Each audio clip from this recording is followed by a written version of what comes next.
Баршаңызға сәлем, құрметті тыңдармандар. Өмір өзен арнасына қош келдіңіз. Қазақша контентті қолдап, арнама тіркеліп, достарыңызбен бөлісе кетіңіз. Ой-пікірлеріңізді қалдыра отырыңыздар. Ауыл шетіндегі бір үйде екі әйел, бір еркек тұрады. Үшеуі де қартайған. Сырттай қараған адам екі әйелдің бірін бәйбіше, одан 5-6 жас кішісін тоқал деп ойлауы мүмкін. Себебі шалдың ас ауқатын беретін де, кір қоңын жуатын да сол. Бірақ шалдың қасына ешкім жатпайды. Екі әйел бір бөлмеде. Шал жалғыз өзі түкпір бөлмеде. Неге екені белгісіз. Бұл кісіге немерелері де көп жолай бермейді. Ал жалғыз ұлы әке деп иіліп тұрғанымен шал көп ашыла қоймайды. Лажы болса, ұлының көзіне түскісі келмейді. Көбіне саяқ жүреді. Өмір бойы аңдамай айтқан бір ауыр сөзі үшін өзін іштей кеміріп жеп келеді. Әйелі де сол сұмдық сөзін еш кешіре алмады. Бір шаңырақ астында тұрып жатыр демесең, кемпірі үшін шалының бар жоғы бәрі бір. Баяғыда-ақ оған деген сезімі де, сенімі де сөніп, жүрегі қатып қалған. Күйеуі қаншама рет жылап кешірім сұраса да, жүрегі еш жібімеді. Жас кезінде талай рет басы ауған жаққа кетіп қалыпты да жүріпті. Тіпті бір рет күйеуі қайтқан бір келіншекпен баста қосты. Перзент сүйе алмады. Ақыры әйеліне қайта оралды. Кей күндері үйде әйелі жоқта жалғыз ұлын бауырына басып еңкілдеп жылайтын. Ұлы ол кезде кішкентай, әкесінің неліктен жылайтынын біле алмадым. Анасының әкесіне көрсе кірпідей жиырылып қалатынын да түсінбейтін. Ешқашан екеуінің емін-еркін жарқын отырып әңгімелескенін көрмеппін. Әкесі үнемі түзде жүретін, анасы да оны іздемейтін, сағынбайтын. Бір дастарханда басын отырып іш асқан күндері де тым сирек. Жалғыз ұлы 20-ға толып үйленемін дегенде әкесі қатты қуанған. Үйге келін келсе, әйелі өзгеріп, бұған басқаша қарайтындай көрінген. Қайдан? Өзгерген еш нәрсе жоқ. Келін келді, беташар жасалды. Ертеңіне әйелінің енді құдағидың өздерімен бірге тұратынын айтты. Себеп жалғыз қызынан басқа ешкім жоқ. Құдағи бір жола көшіп келген соң, үшеуі бір үйде тұрды да, жапсарлас салынған үйге екі жасты бөлек шығарды. Екі құдағи бір-бірімен сыйласып жақсы тұрды. Құдағи басында құдасымен де шер тарқатып әңгімелескісі келген. Бірақ құдағиының көңіліне қарап алаңдай берген. Бұл күйеуіне неге соншалықты суық? Неге екеуі бір жастыққа басы қосылмайды? Құда қақ соққан ісі жоқ. Жап-жақсы адам ғой, деп ойлайтын. Құдасына қатты жаны ашып, қызына қарағым, атаңның жағдайын жаса, иіліп қызметін істей бер деп ақылын айтатын. Құда жас күнінде не бүлдірді екен? Кешірілмейтіндей қандай іс жасаған? Құдағиды осы ой мазалап, тыныштық бермейтін еді. Арада 6 ай өтті. Қызы тұңғышына аяғы ауыр еді. Бір күні мазасы болмай ерте жатып қалды. Үйде құдасы да күйеу баласы да жоқ болатын. Екі құдағи сүт қатқан қою күрең шайды ұзақ ішті. Құдағи өзінің марқұм күйеу жайлы айтып, адамның асылы еді.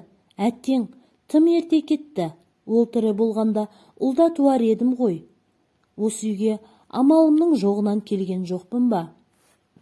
Ай, бір кем дүние-ай, деп көзі жасаурап, жалын ата күрсінді. Сосын күтпеген жерден, сіз де осы құданы неге жек көресіз? Жастау кезінде көңіліңізді қатты қалдырған-ау шамасы. Деу болса да араларыңызға әйел кіріп, дей беріп сөзінің аяғын жұтып қойды. Тіктеп қарасаң құдағидың жүзінде өт сөндіргендей екен. Екі көзінен парлай аққан жас бетін жуып кетіпті. Бір кезде даусы қарылға шығып, Құдай-ай, жанымды қаншама жыл өртеп жүрген бір сыр бар еді. Бұл сырды менің әкем мен анам білуші еді. Ешкімге айтпай, өздерімен бірге көрге әкетті. Осы беріде құданың өзі күйіктен ішіп отырып, жылап, мастықпен бір досына айтыпты. Мені тас жүрек деп кінәлапты. Тас жүрек мен бе? Ол ма? бәрін бір алла көріп тұр ғой. Айтайын сізге, тағдырдың тауқыметін тартқан бір кісідей-ақ жансыз. Бәрібір біреулерді арқылы құлағыңызға жетер. Тек менің ұлым мен сіздің қызыңыз бұл әңгімені естімесін. Жас қой олар, жүректері ауырар. Сізге айтуға аузымда барар емес. Ол тас жүрек жалғыз ұлын сойып жемекші болған. Бұл ашаршылық жылдары болған оқиға еді. Ойбай, Құдай-ау не дейді? Сұмдық-ай, керең болғыр құлағым не естігелі тұр? Осылай деген құдағиының өңін бұзылып кеткендей болды. Бірақ сабыр сақтап әңгіменің аяғына дейін тыңдайын дегендей құдағиына жақынырақ отырды. Ол әңгімесін әрі қарай жалғастырды. Ел басына нәубет келіп, ашаршылық жайлаған уақытта менің құлыным 4-те еді. Атам ілгеріде көз жұмған. Енем мен күйеуімнің жалғыз қарындасы аштықтан өлді. Далада кездескен саршұнақ пен кірпіге дейін ұстап жедік. Тірі қалу үшін не жемедік, не бір шөптің тамырын жеп, тасбақаны да, жыланды да қорай кеттік. Жаяу жалпы шұбырып бара жатқан жұрттың соңына ілесіп көп жүрдік. Ұлымды біресе мен, бірде күйеуім арқалайды.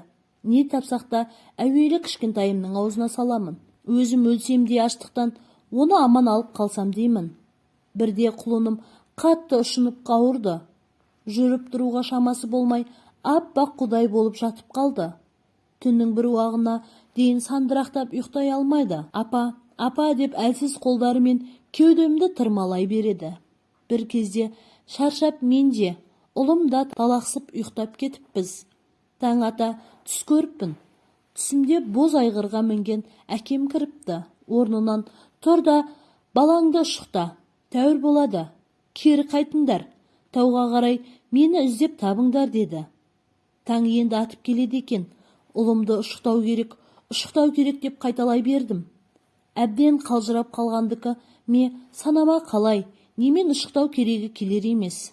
Бір уақытта өзімнің кішкентай кезімде анамның менің қалай ұшықтағаны есіме түсті. Дереу күндіз көрген су ағып жатқан арыққа қарай жүгіре жөнелдім. Су болар болмас шарылдап жатыр екен. Жата қалып аузымда суды толтырып алдым. Суды жұтып қоймауға тырысып, күйеуім мен ұлым жатқан жаққа қарай жүгірдім. Келдім де көзімді зорға ашып, әлсіреп жатқан ұлымның бетіне бүркіп жібердім. Қорққанынан қатты селк етіп қалған ұлым апа деп бақырды. Оның даусынан әкесі де шошып оянды. Ұшықтадым ғой сені, енді жазыласың деп ұлымды құшақтай алдым. Ұлым көзін жұмып қайта ұйықтай кеткендей болды. Күйеуіме әкемнің түсіне кіргенін, ұлымызды енді тәуір болатынын, әкемді тауға іздеп баруымыз керектігін айттым. Мұны естіген күйеуім қатты ашуланды. Бұл не сандырақ? Әкең мен шешеңді көрмегелі 3 жыл болды. Баяғыдай жаз жайлауға, қыс қыстауға көшіп бағып жүрген малы да жоқ. Сеніп жүрген байдың малын конфиске жазып, өзін ит жегенге жер аударып жіберген. Мынау ашаршылықта сенің кәрі әке шешең түгілі жастардың өзі қынадай қырылып жатыр. Олар өліме тіріме Құдай білсін. Мүмкін әлде қашан сүйектері қурап қалған шығар. Түс көрдім дейді ғой. Түс түлкінің боғы. Мына алдымызды шұбап бара жатқан жұрт қайда барса сонда барамыз. Солар не жесе бізде соны жеп, аман қалудың жолын іздейміз. Күйеуімді көрген түсіме сендіре алмайтынымды білген соң үнсіз қалдым. Көп ойландым. Расында әкемді қай таудан іздеймін. Тұрмысқа шығып, ұлды болған соң әке шешемді бір-ақ рет көрдім. Жалғыз қыздарының ата-ана атанып, ұлды болғанын естіген ата-анам ұлыма Бәсіре деп тай атаған. Ол да бір молшылық заман еді-ау. Өзім үйімде бір сиыр, бір бие сауатынмын. Құрт қайнатып, май шайқап, дастарханымыздан ақ үзілмей отыратын берекелі отбасы едік. Табағаннан жауып, қып-қызыл болып піскен нанның бетіне сарымай жағып, енеме ұстататынмын. Енем нанды әдемелеп турап біздің алдымызға тастайтын. Шөлдей қалсақ, мұздай су емес, қымыз немесе айран ішетін едік. Жолаушылап бара жатқан жандарға да ағарған құйып беретінмін. Осындай жайма шуақ бақытты күндері көзден бұлбұл ұшты. Тып-тыныш, мамыржай тіршілік кешіп жүрген ауыл адамдары біртіндеп қолындағы барынан айырыла бастады. Ақыры мынандай бейшара күйге ұшырадық. Аштықтан қынадай қырылып жатқан адамдардың жазығы не? Менің ойымды ұлымның «апа, нан жеймін» деген әлсіз даусы бөліп жіберді. Ұлымның беті бері қараған сияқты. Қуанып кеттім. Қазір күнім, қазір дей бердім. Біздің нан жемегенімізге бір айдай уақыт болып еді. Иесінің өзіне зар болып қалдық.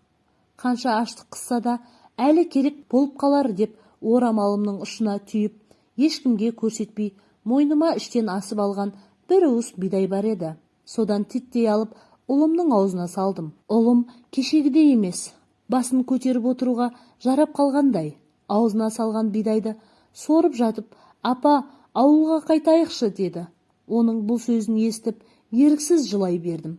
Бір уақытта жеуге бір нәрсе іліге ме деп кеткен күйеуім келді. Екі қолы бос, зорға теңселіп келеді. Ендігі жерде кең мынау құла түзде бір жейтін еш нәрсе қалмағандай. Әлі барлары бізден көш үлгеріп кетіп қалған. Бидайдан кішкене алып күйеуіме бердім. Ол жалмажан аузына салып дәмін ала бастады.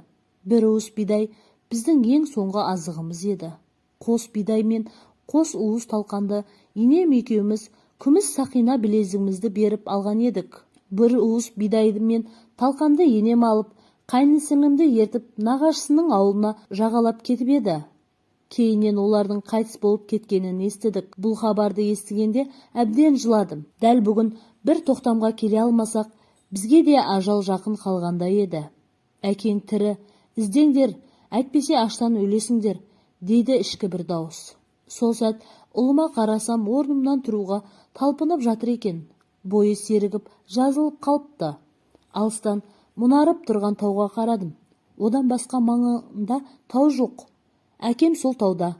Қалай да сол тауға жетуіміз керек. Анау таудың етегіне жетейік. Бидайымыз бар. Жолай кездескен бұйырған нәрсені талқалжау етерміз. Көрдің бе? Ұшықтап едім, балаң да жазылды. Әкем түсіме бекер енген жоқ. Ол бізді аштықтан құтқарады. Біз өлмейміз, дедім күйеуіме. Бұл жолы ол маған қарсылық білдірмеді. Күн тас төбеге көтерілгенде біз ұлымызды кезек-кезек арқалап тауға бет алып жылжып бара жаттық. Аш адамның жүрісі қайбірі өнсін. 2-3 шақырымнан кейін-ақ қалжырап қалғандаймыз. Есіл-дертіміз аш өзекті жалғар, ыстық сорпа болар, бір нәрсе кездессе дейміз. Қас қылғандай көзімізге еш нәрсе түсер емес. Бір уақытта жолай бір төмпешек кездесті. Байқап қарасақ, ана жерде мына жерде жыланның іні бар секілді. Қолына таяғын ұстап, күйеуім төмпешекті шыр айналып шықты. Әбден аштықтан кеңірдегі сорайып шығып, өңі түтігіп кеткен, оны аяп келемін. Өзімнің де оңып тұрғаным шамалы. Көзім ішіне кіріп, шүкірейіп, екі қолым тарамыстанып қатып қалған. Әйтеуір кеудемде жаным бар. Арқамда ұлым. Күйеуімнің арқасында кішкене құрым киіз, бір алаша, біресе сорпа, біресе шай қайнатып ішетін бір темір тостақ. Үстімізде киімімізді еш шешілмейді. Су кездескенде ғана бір шайып, тері иісін кетіріп қайта киіп аламыз. Күн ұясына батып бара жатыр еді. Әлім құрып жерге отыра кеттім. Ұлым да арқамнан сырғып түсті. Аспанға қарап қимылсыз жата берді. Кенет дәл қарсы алдымда ақ түсті бірдеңе ирелеңдеп ете қалғанын көрдім. Жылан екен. Жер бауырлап төмпешекке қарай жылжып барады. Артынан жайлап илесе бердім. Қолымды бұлғап күйеуімді де шақырдым. Ол қалайда жыланды ініне жеткізбей таяқпен ұрып өлтіруі керек. Бізге бұйырып тұрған аспа, әлде жыланның көзі көрмей ме, жүрісі тым баяу. Жыландай күйеуім таяқпен қақ басынан қатты соғып еді, қимылсыз қалды. Екеуміздің дәл сол сәттегі қуанғанымыз-ай. Ол дереу жыланды таяқтың ұшымен жерден көтеріп алды да, ыстық сорпаның ішетін болдық-ау деді. Жанымызға келіп, жыланға жұтына қарап тұр екен. Менің көзіме олар ірілеу көрінеді. Екеуінің жыланда әлімжеттік жасап тартып алуы да мүмкін еді. Соны сезгендей, күйеуім қалтасынан өткір бәкісін шығарып, ұшын кірш еткізіп, жыланның басына қадады. Төртеумізде үн жоқ, іштей арбасып тұрмыз. Екі аш бізден жыланды тартып алмақшы. Олардың бұл маңнан оңайлықпен кетпейтінін білген күйеуім бәккіні оң қолына ұстап, жыланды да сол қолымен орап алды да даусымен кетіңдер бұл жерден деп айқайға салды. Олар кейінге шегіне берді. Әкесінің даусын естіген ұлым орнынан тұрып бізге қарай келе жатыр екен. Екі ашқа жанымда ашып тұр. Бірақ жалғыз жыланды олармен бөлісер жағдайда емес едік. Күйеуіме төбешіктен аулақтау кетіп, қонуға әрекет жасайық дедім. Біраз ілгері жүріп, киізді жерге төсеп, ұлымды отырғыздым. Жыланның терісін сыпырып алған күйеуім бөліп темір тостаққа салып берді. Астына от жағып қайнатып жатырмын. Шіркін, оттың жылуынай, тоңази бастаған денем жылына бастағандай. Бір сәт өзімді өз үйімде, ошақтың басында от жағып, қойдың етін пісіріп отырғандай сезіндім. Көп ұзамай жыланның еті де пісті. Темір тостақты ортаға алып, бір ағаш қасықпен кезек-кезек сорпа ішіп отырмыз. Ыстық сорпа денемізді жылытып әл бергендей болды. Өлмейтінімізге көзіміз жеткенде екеуміз де көңілдене бастадық. Ұлым басын менің тіземе қойып ұйқыға кетті. Күйеуім де түнде отты өшірмей сергек болуымызды ескертті. Бағанағы екі аштың қайта айналып соғып, ұлымызды алып кетуіне қатты қорқтым. Құдай сақтап, түніміз тыныш өтті. Әлгі екеуі де жыбырлаған бірдеңе тауып, аш өзектерін жалғады ма, әлде өздері бізден қорықты ма, әйтеуір қайтып қара көрсетпеді. Таң ата үшеуміз де әлденіп тұрғандай болдық. Суды қайнатып, ішіне бір шөкі бидай салып, ішіп алған соң жолға шықтық. Тау жеткізер емес.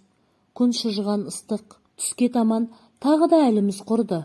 Жерге киізді салып, үш таяқты бір-біріне байлап, үстіне алашаны жауып, көлеңке еткендей болдық. Қарны ашқан ұлым анда-санда қыңқылдап тамақ сұрайды. Орамалымның ұшынан түйген бидайдан титтей алып ұлымның аузына салдым. Бір жолы бидайдан өзімде жемедім, күйеуіме де бермедім. Бидайдың мүлдем аз қалғанын көрген соң ойыма небір нәрселер орала берді. Біз өлсек те жалғыз ұлым аман қалса екен. Елден бір адамдар шығып, аштарды жинап жүр деп естіп едік. Ең болмаса ұлымды солардың қолына табыстап барып көз жұмсақ деп те ойладым. Бірақ біз жұрттың мүлдем бөлектеніп кеттік. Тауға әкемді тапсам деген үмітпен келе жатырмыз. Біраз жатып демалып алған соң тағы да жылжи бастадық. Жүріс өнбейді. Ілгері кеткен аяғымыз кейін кеткендей бола берді. Теріп жейтінде, ұстап жейтінде еш нәрсе жоқ. Екеуміз ғана үн қатпай келеміз. Ұлым тіптен әлсірей бастады. Оған 3-4 түйір бидай бердім. Сол түні күйеуіміз екеуміз нәр сызбай жаттық. Ертең тау етегіне жетіп жығыламыз. Шыдайық дедім әкесіне. Ол үндемеді. Түнде күйеуім сандырақтай бастады. Түні бойы шошып, қасқыр келіп қалды деп бәкісін жалаңдатып шықты. Таңертең жүзіне қарасам, екі көзі құтырған иттің көзіндей сияқты қып-қызыл. Орнынан тұрып, тіл қатпаған күйеуіме бәкісін қайта қайрай берді. Әне, таудың етегі көрініп те қалды. Тауға жетсек, өлмейміз деймін оған. Ол мені мүлдем естімейді. Құлағы тас керең сияқты. Бір кезде үлкен бір тастың үстіне теріс қарап отырды. Бірақ бәкісін қайрауын тоқтатар емес. Жайлап оның жанына келдім. Таудың жап-жақын қалғанын тағы да айттым. Әзірге кеудемізде жанымыз бар ғой. Алға қарай жылжи берейік. Саған не болды? Бәкіңді неге қайрай бересің? Қалтаңа салып қой. Жейтін бір нәрсе кездессе керек болар, дедім. Менің сөзім миына қонғанындай болды ма, күйеуім бәкісінің шалбарының қалтасына салды. Сосын ұйықтап жатқан ұлымның жанына барып, бетіне ұзақ үңілді. Оның жуық арада қозғала қоймайтынын білген соң жанына бардым. Әуелі ұлымды оятайын деп қолмен басын ұстап едім, жанып тұр екен. Апа, су ішемін, деді зорға көзін ашып. Аузына аз ғана су тамыздым. Үшеуміздің де әліміз сәт санап төмендеп бара жатқандай. Тезірек алға жылжымасақ, дәл сол жерде жан тапсыратын сияқты сезімде болдым. Тұршы орныңнан, осы маңнан жейтін бір нәрсе табайық. Балаң да әлсіреді, өзімізде де қауқар қалмай барады. Тауға жетсек аман қаламыз, деп күйеуімді орнынан тұрғызып, жақын маңнан қыбырлаған жәндік іздей бастадық. Маған бұл жолы еш нәрсе кездеспеді. Күйеуім бір саршынақтың соңынан әбден қуып діңкеледі. Тіпті інінде қазған екен. Зім-зия жоқ дейді. Ыстықтан тіліміз салақтап, ұлымыз жатқан жерге қайтып келдік. Көзіміз қарауыта бастады. Күйеуімнің жақ сүйектері шығып, екі көзі ішіне мүлдем кіріп кеткен екен. Бір кезде ол маған өңі түтігіп, ызаланып қарап, тауда бізді кім күтіп тұр еді? Неге жұртпен бірге жүре бермедік? Енді осы жерде аштан өлетін болдық қой. Мына балада көпке ұзамас, басын көтере алар емес. Үшеуміз бірдей босқа өлгенше бір амалын жасайық. Аман қалсақ, тағы бола жатар. Осы бала арам өлмей тұрып, құрбандыққа шала салайын деді. Оның соңғы сұмдық сөздерін естігенде менің жүрегім тас болып қатып қалғандай болды. Жалғасы бар.